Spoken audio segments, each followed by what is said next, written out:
Hola a todos, sean bienvenidos a Propuestas para el Bicentenario, sección especial del blog jurídico Admitio que tiene como objetivo discutir posibles propuestas en determinadas temáticas. En el episodio de hoy conversaremos sobre la protección del medio ambiente. Para ello nos acompaña la doctora Nicole Freire, asociada del Estudio Grau, y la doctora Carranza, asociada senior del Estudio Chocopar.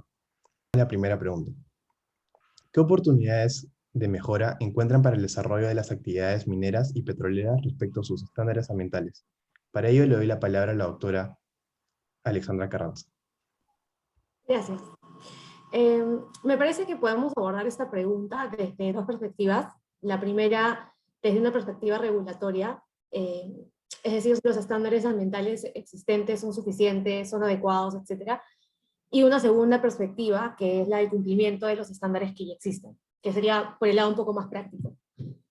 Entonces, de repente podemos empezar recordando qué son los estándares de calidad ambiental, ¿no? Y que estos son básicamente, o fijan el nivel de concentración de, el nivel de contaminación, en otras palabras, aceptable, socialmente tolerable, en el aire, agua, suelo, que no representa ningún riesgo significativo para la salud de las personas ni al ambiente, ¿no? Hoy en día contamos ya con varios ECAs aprobados, y en realidad estos no se fijan por sector, sino que se fijan por cuerpo receptor, digamos, de la contaminación. O sea, digamos, como mencioné, el aire, agua, suelo, ¿no? Y bueno, tanto los ECAs como los LMPs, que son otro tipo de estándares, ¿no? Que están dirigidos, digamos, a las emisiones propias de las personas naturales o jurídicas, las empresas, digamos, al cuerpo receptor, ambas se fijan teniendo como referencia otros estándares internacionales, ¿no? Como de repente los estándares de Estados Unidos, del Environmental Protection Agency, ¿no? Y son, bueno, especialmente técnicos estos estándares, ¿no? En mi opinión, los estándares siempre van a ser ambiciosos, ¿no? Porque reflejan lo que como sociedad consideramos tolerable, y cada vez, en principio, mientras vayamos avanzando, vamos a ser más críticos y demandantes, ¿no? Asimismo, a medida que la tecnología avance y otros países establezcan la tendencia, probablemente esos estándares vayan aumentando en el tiempo, vayan elevándose. Bueno, de hecho, para ir ya a la segunda perspectiva un poco más práctica, los estándares son más o menos qué tanta contaminación estamos dispuestos a tolerar en el ambiente, ¿no? Pero, digamos, si queremos ver si esos estándares se cumplen o no, realmente tendríamos que ir al concepto práctico, que serían los límites máximos permisibles, que son realmente cómo las empresas, o cómo podemos medir que las empresas cumplan, ¿no? con los límites máximos permisibles de contaminación justamente a esos cuerpos receptores, ¿no? Al agua, etc. ¿No? Entonces, teniendo en cuenta esto, o respecto a las oportunidades de mejora, siento que la oportunidad real de mejora está en la tecnología, ¿no? Porque me da la impresión de que ese es el verdadero aliado de la reducción de la contaminación, porque, digamos, más allá de las medidas de prevención que se pueden tomar o medidas de mitigación que ya están previamente determinadas en los instrumentos de gestión ambiental, la única manera de mejorar el cumplimiento de esos estándares es con una mejor tecnología. Bueno, de repente no la única manera, pero una manera innovadora, una nueva forma de ver o de enfrentar el cumplimiento de estándares ambientales es con la tecnología, ¿no? Adicionalmente al cumplimiento normativo. Me parece que, bueno, esas serían dos perspectivas que propondría para responder esta pregunta. No sé si por eso más o menos le doy la palabra a Nicole. Sí, siguiendo la misma lógica, la misma línea, Alexandra, también creo que cuáles serían los mecanismos, las oportunidades de mejora, tanto en la tecnología, ¿no? Que es lo más importante, el uso de maquinarias, el tema de las líneas, las fajas, por ejemplo, los medios de transporte, el tipo de combustible que utilizan, ¿no? Ahora las empresas mineras, de hidrocarburos y industria en general, está cambiando la matriz, por ejemplo, de energía, ¿no? Antes usaban GLP, hidrocarburo, combustible, ahora están utilizando más que todo gas natural, y eso favorece, ¿no? Hay menos contaminación, las emisiones son mucho más bajas, o sea, en los niveles que mencionaba Alexandra, ¿no? En tanto las emisiones para cumplir con los LMPs, y luego, claro, el tema de los SECA, ¿no? Que acá en el país esto son niveles bien estrictos, ¿no? Entonces, las empresas en general tienen cumplimientos en cuanto a LMPs, agua, aire, qué sé yo, dependiendo del sector, no tan bajos como a veces piensan, ¿no? Entonces esto por un lado, por el tema de tecnología, lo que pueden implementar, tema que eso genera inversión, ¿no? Es una inversión que tienen que hacer las empresas, ¿no? Para el cumplimiento. Además también el tema de las medidas de manejo ambiental, obligaciones o compromisos ambientales que tienen estipulados y que se encuentran obligados en sus instrumentos de gestión ambiental, ¿no? Que cada vez son más como, están enfocados ya al entorno del proyecto, ¿no? Antes posiblemente eran un poquito más ambiciosos y podían no cumplirlos, ahora cada vez los están aterrizando un poco más el tema de los compromisos, en los niveles a los que tienen que van a llegar, ¿no? Entonces yo creo que esas son las oportunidades de mejora que se ven en los diferentes sectores, no solo minería, hidrocarburos, ¿no? Perfecto, muchas gracias por su respuesta. Ahora pasaremos con la segunda pregunta. ¿Qué aspectos positivos y negativos tendría suscribir el Acuerdo Escazú? Para ello le doy la palabra a la doctora Freire. Gracias. El Acuerdo de Escazú ha generado bastante problemática y controversias, puntos a favor, puntos en contra, ¿no? De diferentes sectores de la sociedad. En realidad, a ver, como acuerdo, como algo positivo que puede haber, que tiene, ¿no? Es que tiene tres como derechos fundamentales que están interconectados, que son interdependientes. Por ejemplo, lo que trae es el acceso a la información ambiental, ¿no? El libre acceso a la información ambiental. También lo que está promoviendo es acceso a la justicia, a los derechos de las personas, por ejemplo, organizaciones que, que, que luchan y que están detrás de todos los derechos humanos en temas, asuntos ambientales. También en cuestiones de proyectos ambientales, consultas normativas, qué sé yo, ¿no? Entonces, eso es lo que promueve, está promoviendo el Acuerdo de Escazú, ¿no? Ahora, lo cual me parece favorable, ¿ok? Lo que sucede es que hay que aterrizarlo un poquito a la realidad de Perú, ¿no? O sea, acá, y lo que comentaban también, distintas opiniones respecto al tema, es que existe ya en el país normativa respecto a lo que es participación ciudadana, ¿ok? No es que acá en el país no exista el acceso a la información en temas ambientales, o la participación de la sociedad, ¿no? Organizaciones respecto a asuntos ambientales que puedan afectarles directo o indirectamente, ¿no? Entonces, creo que sí es bueno, pero a la vez hay que tener en cuenta lo que ya está planteado en el país, ¿no? Entonces, eso ha generado que un montón de sectores digan que no debería firmarse porque en realidad ya existe normativa. Entonces, yo creería que en realidad lo bueno de esto es que, claro, existe normativa a nivel nacional respecto a participación ciudadana, la consulta previa, antes de iniciar un proyecto, en plena evaluación, el tema de acceso a la información, si existe ese derecho de la población de acceder a los instrumentos de gestión ambiental aprobados para ver el proyecto, el instrumento ambiental, ¿no? Sin embargo, lo bueno de este acuerdo podría generar que efectivamente en la práctica, si bien existen estos derechos, esta legislación podría hacer que a veces no se cumpla, no se lleve al 100%, o sea, no se concretiza en algunos casos, ¿no? Y podría hacer que esto haga de que pueda realmente cumplirse en la práctica, ¿no?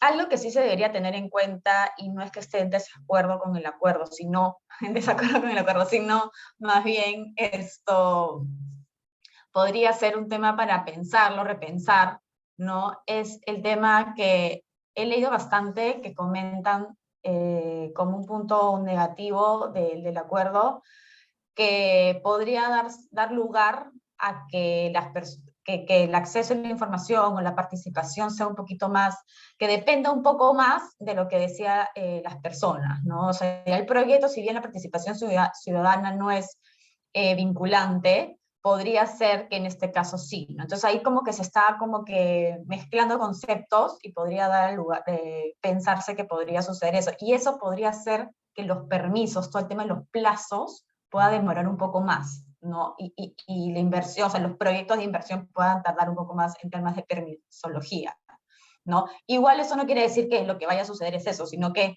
la idea es poder ser más transparentes en cuanto a los objetivos de este acuerdo, ¿no? Porque como les decía al inicio, ya existe en el país normativa al respecto. Entonces, lo que podría hacer este acuerdo es concretizarlo y trazar mayores objetivos, ¿no? En algunas zonas, sobre todo, que están un poco más alejadas y que no tienen el criterio y que donde el Estado no llega, ¿no?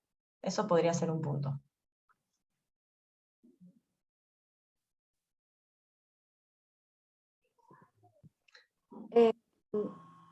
Bueno, yo en realidad estoy de acuerdo con Nicole. O sea, desde mi punto de vista, en realidad ratificar el acuerdo solamente traería, digamos, beneficios para los peruanos en la medida que pueda aterrizarse de la manera más apropiada y más, digamos, consensuada posible entre todas las personas que se van a ver afectadas por el acuerdo, ya sea porque los beneficios les reconoce el derecho o porque van a verse, o se les va a quedar una especie de carga para poder digamos, satisfacer este derecho para el resto, ¿no? Conceptualmente, el acuerdo de Escazú está lleno de buenas ideas, lleno de buenas voluntades, pero sí, digamos, hay que, de ratificarse, tiene que verse con mucha seriedad cómo se va a implementar.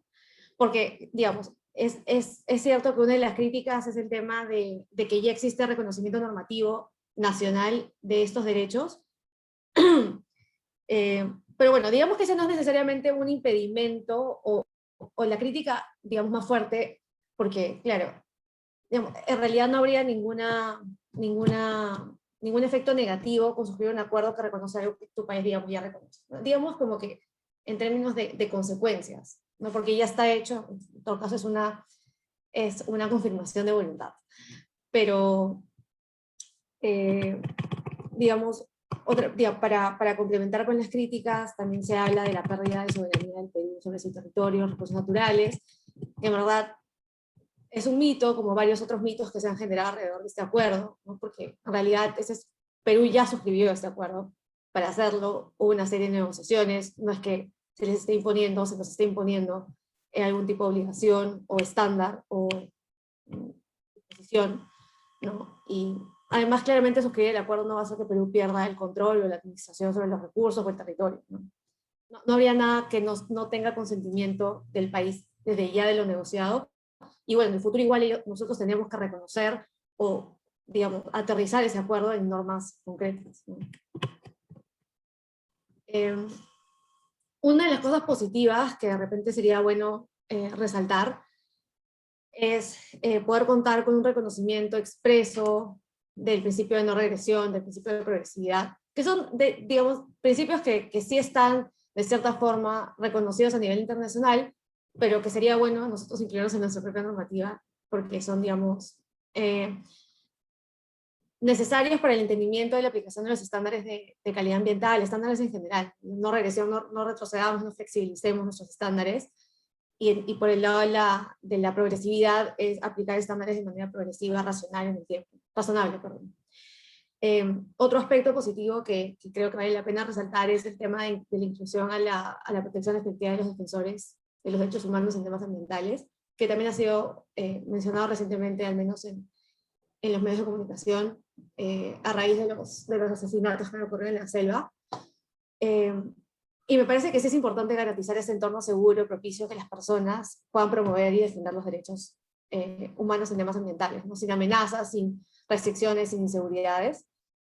Seguramente tenemos también quizás un marco que permita o cree este espacio seguro, pero, no sé, para dar un ejemplo que estaba justo pensando ahora, nosotros, por ejemplo, ya tenemos una ley de plástico. si mañana todos los países, grandes generadores de plástico, deciden unirse y tener una especie de tratado para reducción de plástico a nivel internacional, y que, digamos, la crítica, si Perú se quiere adherir a ese acuerdo, o sea, pero Perú ya tiene una ley de plástico, o sea, sí, ¿no? Tendríamos una ley de plástico, pero nos va a hacer algún mal formar parte de un tratado internacional en el que pueden haber, no sé, disposiciones o parámetros uniformes, cooperación internacional,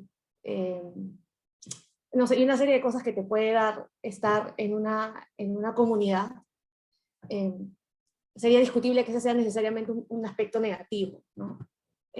Digamos, algo que se me había ocurrido por el tema de que ya existen normas y tal, pero sí, efectivamente es una crítica que existe, y que, bueno, en mi opinión deberíamos escribirlo, pero como efectivamente dice Nicole, al final del día todo va a depender de cómo se aterricen estas ideas, ¿no? Estas buenas ideas. Sí, algo que quería mencionar también sobre este punto que mencionaba Alexandra, sí me parece importante que en todo caso, como mencionaba, los mitos, ¿no? Siempre hay como alrededor de todos estos temas ambientales, mitos sobre, vamos a perder la soberanía sobre el Amazonas, ¿no? Y en realidad, si uno revisa el acuerdo, en realidad no dice en ningún momento, en ningún lado figura que vamos a ceder soberanía, ¿no? Al contrario, eso ya es parte de cada estado, nadie está cediendo nada, ¿no? Entonces, el tema de las concesiones, el tema también de que van a necesitar, por ejemplo, el tema de la justicia ambiental, que acá hay procedimientos, de ahí te vas a la corte, qué sé yo, y puedes aplicar a Corte Interamericana de los Derechos Humanos, qué sé yo, cuando ya acá saca toda las instancias para poder hacer valer tus derechos, ¿no? Entonces eso ya existe, ¿no? Entonces acá lo que en realidad no he visto del acuerdo, pero que está generando un mito, que igual tendría que ser bueno que se revise, o en todo caso explicarle a la ciudadanía, que no es que se van a ir directamente ante una violación de un derecho, sino irse directamente a la Corte Internacional, sino esto se tiene que ver en instancias nacionales, ¿no? Y seguir todo un procedimiento, no es tan fácil, ¿no? Entonces, son mitos que creo que sí podrían ser esclarecidos a la ciudadanía para que puedan entender un poco más de qué trata, ¿no? Podría ser también. Sí, perfecto. Muchas gracias por sus respuestas. Ahora pasaremos con la siguiente pregunta. ¿Qué medidas de protección del medio ambiente aplican otros países que el Perú también debería implementar? Para ello, le doy la palabra a la doctora Carranza. Bueno, justamente antes de comenzar, le estaba comentando a Domenico que esta era una pregunta súper amplia, ¿no? Porque hay seguramente muchísimos ejemplos, o nos podemos inspirar de muchos países para tratar de mejorar nuestra regulación, nuestras políticas, pero en vista de que yo puedo escoger, concentrarme en alguna medida, estaría básicamente dirigida voy a tomar el ejemplo de la medición de la huella de carbono, porque simplemente siento que es lo más, o sea, lo que se viene, porque podemos hablar de cosas que ya existen, de cómo mejorar lo que ya existe, pero también podemos enfocarnos en adaptarnos a lo que se viene y, por ejemplo, una medida de protección o una medida ambiental que podremos implementar para mejorar como país es la herramienta de la huella de carbono. No, si bien nosotros ya tenemos una, es voluntaria, ¿no? Y para poder cumplir realmente con nuestras metas al 2030, en general, todos nuestros compromisos internacionales vinculados a este tema, sí creo que tenemos que involucrarnos todos, ¿no? y manejar la medición, el reporte, etcétera, de manera integral. Y eso involucra o implica que esta medición de la huella de carbono tenga que estar obligatoria, sobre todo para los grandes emisores o para al menos los sectores, podría ser de manera, digamos, progresiva, para los sectores que más emisiones generan, ¿no? Y partir por ahí, porque de hecho necesitamos contar con una línea base y solamente, digamos, si esto se mantiene voluntario, vamos a tener siempre información incompleta, ¿no? Ahora, para tratar de no ser tan ambicioso y venir de la mano con los avances climáticos que hemos tenido, empezaría, o el punto de partida sería justamente la medición, y ya luego ir a los demás, ¿no? Para poder determinar cuál es nuestra huella como país y en verdad empezar a plantear medidas concretas de mejora en función de eso. Nicole. Gracias, Alessandra. Sí, como decía Alessandra, es un poco complejo decir, a ver, en qué país o qué regulación podríamos tomar como referencia. Yo creo que Perú, ¿no? Tenemos bastante regulación en temas ambientales y cada vez ha ido como creando por sectores, por actividades, más normativa, ¿no? Yo creo que está siguiendo, o sea, tiene bastante legislación sobre el tema. Falta, sí, por ahí hay una que como que se contradice con otro, por ahí que hay tanta, no es como que no está tan simplificada, ¿no? Pero de a poco vamos a ir avanzando, ¿no? Yo creo que hay bastantes avances en el tema a nivel como país, ¿no? Perú toma bastante de lo que he podido ver en algunos aspectos, en algunos, dependiendo del sector, bastante normativa, como ejemplo colombiana, por ejemplo, lo del reglamento de residuos de aparatos eléctricos y electrónicos, ¿no? Que se publicó, se aprobó en el 2012 la inicial, ahora hay otra, ¿no? Que está más actualizada. Y toma bastante en consideración la de Colombia. El problema es que a veces cuando se elaboran estas normas, no se entra tanto en detalle y por lo mismo de política interna del país, como tienen que cumplir con ciertos objetivos, a veces prácticamente toman la norma y se olvidan que la realidad es distinta, ¿no? Cada país tiene una realidad distinta. No podemos compararnos o tratar de tomar la misma normativa que Colombia, o Chile, o Argentina, o Brasil, o Europa, ¿no? Ahí sí, porque es otra sociedad, es otra cultura, otros usos y costumbres. La idea es tratar de generar mayores estándares, pero estándares que realmente se puedan cumplir y que estén aterrizados al país y a nuestra realidad, ¿no? Por ejemplo, el reglamento de RAE en Colombia establecía unas metas un poco complicadas y complejas que ellos mismos no podían cumplir para la recolección de residuos de aparatos eléctricos y electrónicos por parte de los productores. Y acá en Perú querían hacer lo mismo, entonces en realidad era imposible. Nuestra realidad no es la misma igual, no es como en Europa que tienen plantas de reciclaje, ¿no? Acá no hay ese tipo de infraestructura aún, ¿no? La mayoría es disposición final, tratamiento mínimo, pero cada vez se está implementando ese tipo de industria, ¿no? Entonces, también el Estado tiene que promover ese tipo de industrias para que la norma se pueda cumplir, ¿no? O sea, todo a veces es con el privado y en realidad el Estado también tiene que poner más de su parte en cuanto a educación y promoción, ¿no? Entonces, no digo que no lo haga, digo que es parte también, y por eso creo que compararnos con qué normativa o qué otro país podríamos tomar en cuenta, en realidad son muchos países, ¿no? Que podemos tomar como referencia, pero cada norma y cada tema se tiene que ver en conjunto para ver con nuestra realidad. No es simplemente, hay que modificar y ahora regular sobre este tema y lo traemos a Perú. No, se tiene que tomar como referencia, sí, pero hay que aterrizarla a la realidad de acá. Tanto así que a veces en la selva, tanto con la sierra, con la costa, es totalmente distinta. Entonces, a veces lo centralizamos y lo pensamos no tan macro, sino siempre lo vemos tipo en Lima, ciudad, costa. Entonces, a veces es un poco complejo, dependiendo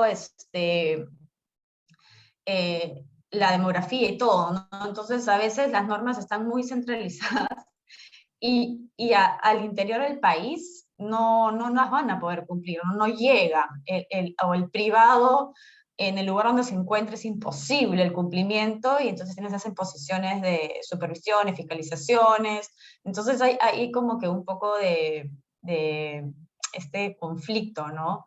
Pero en resumen, y en realidad para hablar un poquito del tema, era que sí, las normas en general podríamos tomar referencias de varios países, pero hay que aterrizarlas al país y a nuestra realidad, ¿no? Bien, ahora pasemos con la siguiente pregunta. ¿Cómo generar el compromiso de la empresa privada en el cuidado del medio ambiente? Para ello le doy la palabra a la doctora Freire.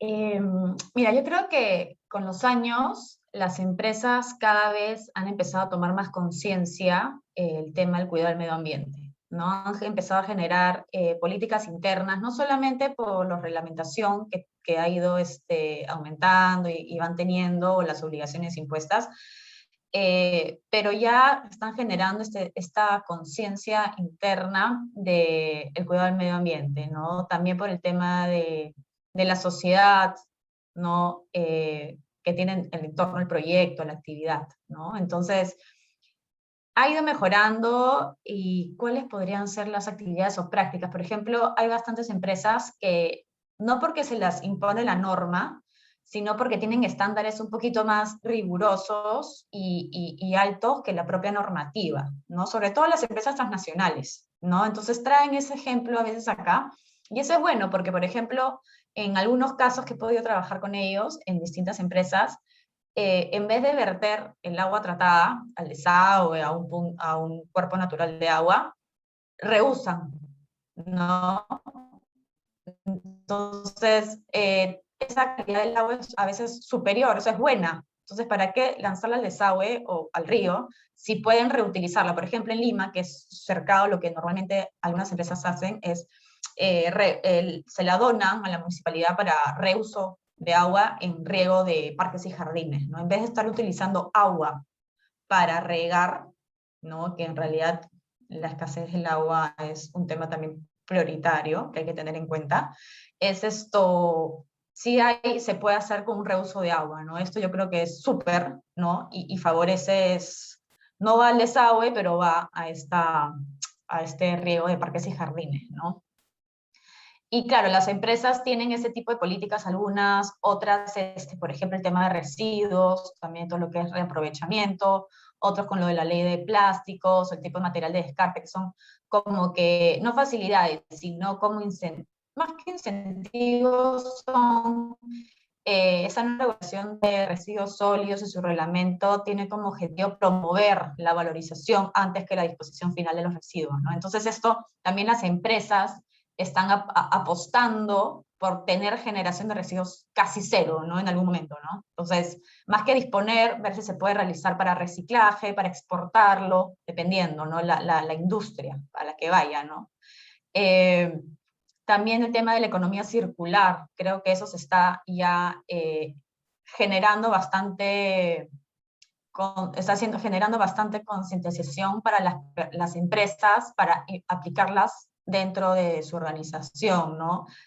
Aplicando desde, no solamente el tema de generación de residuos, ¿no? Sino desde los insumos, los empaques que generan y todo lo que continúa como parte de su proceso. Están haciendo cierta inversión para poder aplicar y implementar el tema de la economía circular, ¿no? Yo creo que eso es algo bueno que están haciendo algunas empresas, ¿no?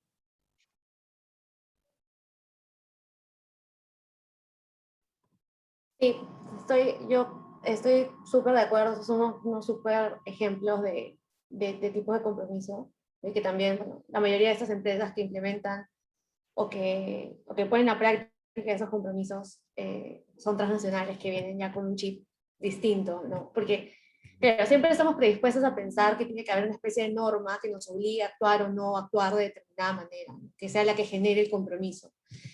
Y bueno, quizás antes sí era bastante más evidente que sin una norma las empresas simplemente no iban a dar ese paso adicional, ¿no? En el tiempo coincido con que algunas empresas han cambiado este chip, usualmente son empresas internacionales, y lamentablemente aún también veo que simplemente se siguen en lo que dice la norma, o hacerlo estrictamente necesario, que bueno, también tiene que ver con un tema del contexto en el que estamos viviendo ahorita.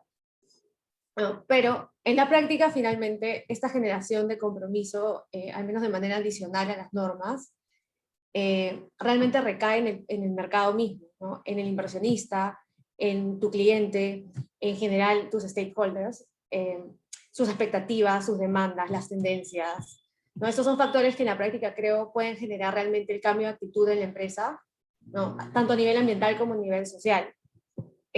Por ejemplo, no sé, en el caso al menos del agro, podemos ver que son tus clientes quienes van a venir con las mayores exigencias, y por ejemplo, quizás antes era suficiente con que tenga certificaciones en mercados internacionales, y no necesariamente se enfocaban en que estés cumpliendo con la normativa vigente, inclusive, ¿no? Sí, bueno, en el agro las normas no son tan exigibles, no había un ente supervisor o fiscalizador activo como hoy día, ya lo tenemos, entonces quizás antes bastaba con que la empresa tenga estas certificaciones y pueda vender en mercados internacionales y, digamos, sus frutas estén, o verduras estén técnicamente, o en términos de calidad, bastante bien valoradas, ¿no? Hoy en día, un banco no te da un préstamo si es que no cumples con las normas locales.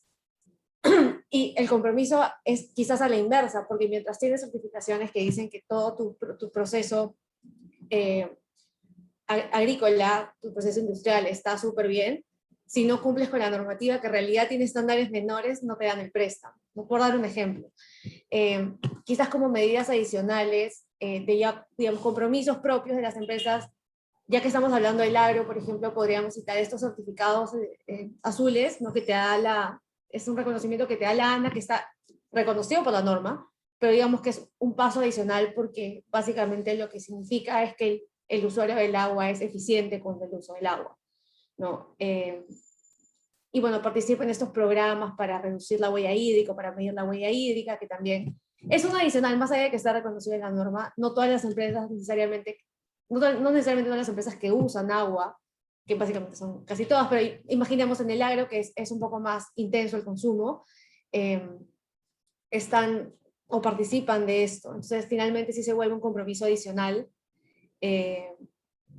y que probablemente lo genere tu cliente o el inversionista o el banco que te va a prestar plata, ¿no? O sea, no necesariamente es algo que nace una obligación real, exigible en virtud de una norma.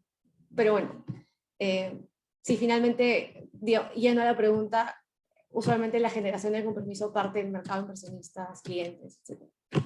Más que de la propia norma, en mi opinión. Bien, perfecto. Y ya para ir terminando la entrevista, pasemos con la última pregunta. ¿Cómo combatir la tala ilegal y deforestación? Para ello le doy la palabra a la doctora Carranza. Esta es otra pregunta súper difícil y súper larga, porque es un tema súper complejo y también ya hay cosas, digamos, en marcha, ¿no? Pero en mi opinión, para combatir estos súper grandes problemas necesitas ejecutar una serie de medidas de manera conjunta. Para empezar, probablemente lo más importante es el fortalecimiento de las autoridades, de las instituciones forestales, por así decirlo, no ser foros, Infor, los gobiernos regionales, ¿no? Que son ellos los que realmente están en contacto con la acción, para que puedan realizar acciones de control, supervisiones adecuadas de manera oportuna, y eso también pasa por capacitarlos, por darles las herramientas, por darles presupuesto, ¿no? Entonces, por un lado tienes necesariamente el componente institucional de fortalecimiento, ¿no? Y bueno, así como empoderas a la autoridad, también tienes que empoderar a las comunidades que son las que viven, ¿no? Y presencian estos delitos, ¿no? Y capacitarlas y también, digamos, darles todas las herramientas para que puedan trabajar conjuntamente con las autoridades forestales, ¿no? Me parece que la idea es generar sinergia y que en realidad entendamos que todos tenemos que ayudar desde nuestra posición a la solución del problema. No solamente es la autoridad o no solamente es la comunidad que tiene que denunciar estos hechos, sino tiene que haber como una especie de sinergia. Y bueno, así como por un lado tienes la prevención del delito, la sanción del delito o el control, digamos, por otro lado también tienes el lado de los incentivos, que están dirigidos más bien al incentivo a la conservación, ¿no? El incentivo a la no deforestación, a que no se realice la tala ilegal, ¿no? Y por ahí, bueno, hay un montón de mecanismos para la conservación de bosques. Hoy en día tienes mecanismos en el lado forestal, mecanismos en el lado de las zonas naturales protegidas, incluso una persona dentro de su propio predio privado en la Amazonía puede implementar esas herramientas, ¿no? Ecoturismo, exposiciones de conservación, etcétera, ¿no? Y bueno, también hay marcos para poder generar, en el tema de la deforestación, estos mecanismos de retribución por servicios ecosistémicos que tienen todo un marco regulatorio desarrollado, pero lamentablemente no tienen incentivos, ¿no? Y bueno, esto aplica para todo lo que acabo de decir en la parte de conservación. tenemos una serie de normas, tenemos el marco legal que nos permite implementar estas medidas como se debería, pero no tenemos los incentivos que permitan realmente o que generen la necesidad o bueno, el interés, ¿no? de las empresas, de los privados, de las personas naturales, etcétera, en invertir, en plantar un árbol, en participar de estos mercados, ¿no? y generar inversión ahí también, ¿no? También hay formas de hacer esto obligatorio, ¿no? Como empezar a obligar a los privados que ya tienen un proyecto que genere impacto, obligarlo a compensar ese impacto, cuando aplique, digamos, la compensación en un bosque y obligarlo a conservar ahí. Y hay una norma que dice eso. O sea, me parece que el reglamento ambiental minero incluye ahí una partecita ahí escondida de que la compensación se puede hacer en proyectos de conservación, pero no se aplica, no hay incentivos, no se fiscaliza, no estamos generando que todo eso que tenemos se ponga en práctica, ¿no? Entonces, me parece como que para combatir la tala ilegal, la deforestación, estos dos frentes de institucionalidad y el frente de la inversión en conservación, son dos bloques, digamos, muy importantes que se tienen que tener en cuenta. Deseo la palabra a Nicole. Gracias.